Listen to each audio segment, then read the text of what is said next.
Alright guys, got Diamond Williams here, you know what I'm saying? I'm 2-1 right now at the Tallahassee Regionals in Florida, and this is my Fabled deck, you know what I mean? Now I'm doing decent in. I run 3 Grimro. Can you turn them around? Okay.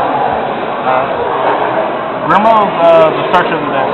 She's a 1700 beater too if you actually need to summon her, but most of the time you don't. You just jump to search for any Fabled monster in your deck level 4 or lower. And No, I got a side. Oh, I started it no, out. it's just one Fabled monster. You know what I'm saying? Just one Fabled monster. Yeah, I run 3 Grimo, 2 Kushano. Kushano keeps the loop going.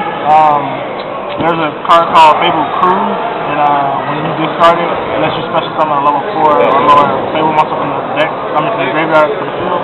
And like, when you pitch a Fabled monster from your hand, you can add this back to your hand from your graveyard. This gives, I only run 2. 3 is too much, I guess. Spirit Reaper, this is like a tech because I decided like 6-Sam breakface when they, they just OTK too fast, so I try to stop them and slow them down a little bit. And it's a good synchro monster if you have Raven and you don't want to pitch anything, and you can go Reagan, the 5-star synchro favorite. So I run 3 Raven. Raven keeps it going too because he's like the ultimate tuner. He can become any level he wants, and I mean he goes up 400 for each card you discard, and he goes up a level for each card you discard. So he's pretty good, and it's not a cost for his effect. So you know what I mean. It's really good. 3 is just the max. You have to run it. I run 3 Cruise. This is the monster I was just saying earlier. If you ditch it from your hand, whenever it's discarded, then you get to special summon a level 4 or lower Fabled monster from your deck.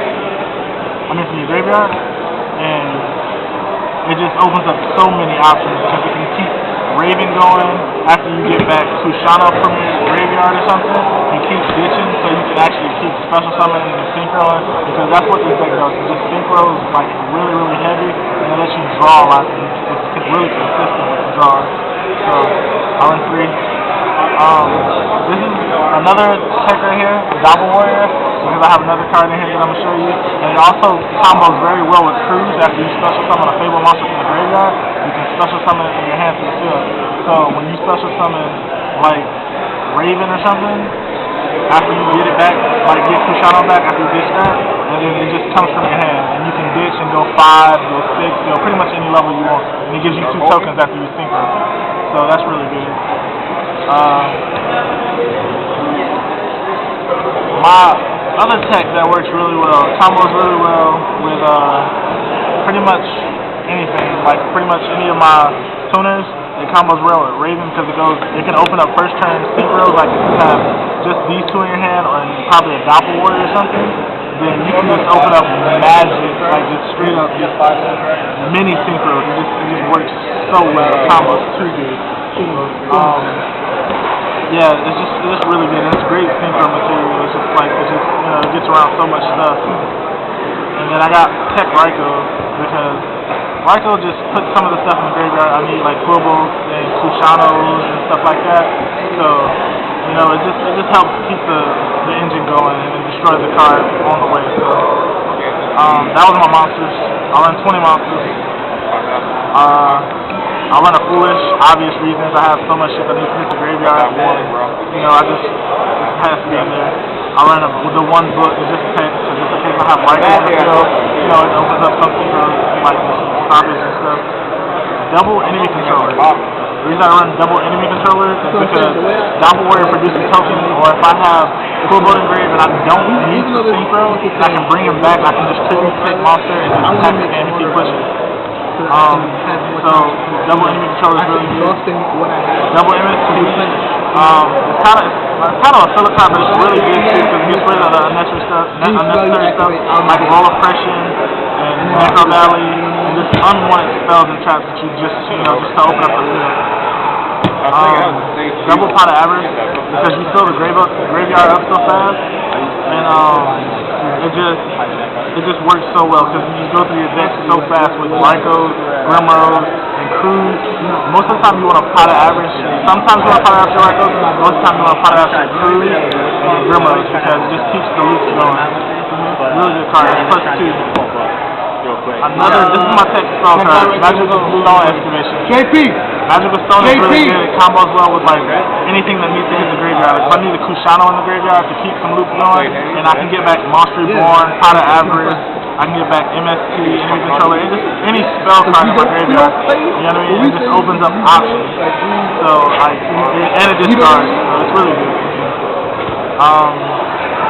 I run 3 Upstart Goblin because duality is not good in here. I mean, I need the extra draw, like to send my deck out just a little bit more. It just works really well after you draw with Raven, and it just keeps going pretty much.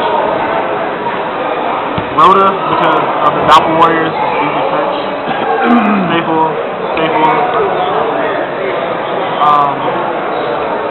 I decided to play that just because I don't run Solemn Warnings and stuff like that in here because I run Triple Decree and I can turn it off anytime pretty much with Decree, and like if I don't synchro and I'm sitting on like Spirit Reaper and stuff like that and they're trying to go off, I can just keep negating until I need to go off and then shut it off with the Decree, or just wait for them to get rid of it so I can go off. But that's pretty good. And then I run the one call. It's just, it works well with Doppel Warrior and everything, you know what I mean? And if I don't have this, I can just work around it pretty much. But that's my spells and traps. This is my extra deck. I'm running 1 Ally of Justice Master Staple. Agent Sergeant, because he just works well. Like, all the Fables are themed, so I can actually synchro this, and bring it out. I've won so many games today with this. Like, the 2 games I played, it was just, like, ridiculous. I would summon it, and they were like, what gives you? I would attack over a monster. What exactly do it do? When it destroys a monster by battle, it gains 800 attack, and it can attack again once a year, you know what I mean? So, it gets an extra attack, and it gave an 800 boost. And I got over a Shin today with it, you know what I mean? Wow. So, it was pretty clutch. I'm running the Price of Armor because I can actually bring this out, because Raven opens up almost any synchro, like, in the game at all. And, I mean, if I run into a Light Sworn deck, it's good. Anything that's pretty much just running lights and whatnot, I guess. Something, Brionac, staple. Gaia became staple to me because Goyo left. Ancient Sacred Wavering because it's just broken. It OTKs really, really well. When you think with like Raven and you pitch Cruise and bring back your Grimro, and like you already have like a 2300 monster like Reagan on the field, you can just attack and then they lower the life points, just goes up and you can just attack the same monster. It's really good. And you can also pay 1,000 to bring it back from the graveyard when it's destroyed by battle. Black Rose, April, Stardust, April, Snapdragon. I actually didn't want to play this, and the reason I didn't want to play this is because I was thinking about putting in a second Leviathan, but I only really needed 1 Leviathan because I can keep returning it back to my extra deck with the same Leviathan, and like I can use this in Leviathan, destroy Leviathan, add my 3 cards back from my graveyard back to my hand. It's pretty good. Mistworm, staple, because I can just go, it goes into it easily. And then, like, this is the draw engine of the deck. After, like, I can just go 5 stars all the time. Like, that's what this deck does, really spams 5 stars. And, like, when you don't have any cards in your hand, and you special summon them, you get to draw 2 cards, up to 2 cards.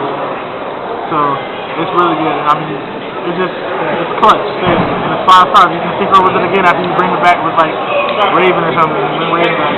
And Valkyries, 8 star, 2900 beater, unless you draw a card if you pitch a Fiend monster. It's combos well with Cruise and, like, putting just any Fabled in the graveyard. And then Leviathan, the big mama of the deck, is 10 star, 3,000, and it just gets 3 cards back from your graveyard when it's destroyed.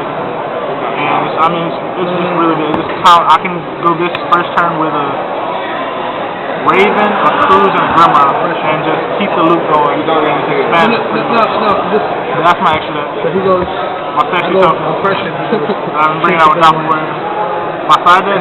Still negate. I did 2 Smashing Barrels because I was running against a lot of stun when I was playtesting and stuff like that. It was kind of hurting me, so I was like, I was side smashing. These are staple. My body's been working well. I played that against the GKs when they try to go for my monsters. And like when I side in my consecrated, and then they try to go defend it, destroy it, consecrated, and then I just my body and destroy it. It's pretty good. Pro, haven't run into any narcs today, but hey, I probably will use it. But I've run into Baylor too. Baylor's been really good. I actually haven't sized it in yet because I haven't played nothing that actually needs their monster effect. MVP of the day. It's like, the dude had 3 machines on the field. I top deck Cyber Dragon, and I special summon, and just go Chimera attack. And I had Raven in my hand, I just went stupid pretty much. It was perfect. And then the Chimera attack, which I sided in, of course. I beat him round 1. Sam Jones beat me round 1 playing Gravekeeper. Gravekeeper is a really good matchup against the tank. He crushed shooting me. Man, it was ridiculous. It was just broken. He trapped that shooter, sent my Cyber Dragon back to the deck, and then he mind crushed both my Rykos from my hand. And I was stuck with a Grimrow, Smashing, and Roll Decree, and I couldn't come back from it. Third game. That's better. This guy right here, best card in Yu-Gi-Oh. That's it. You know what I mean? This is the best game in Yu-Gi-Oh. Alright, Alright, thanks. No problem.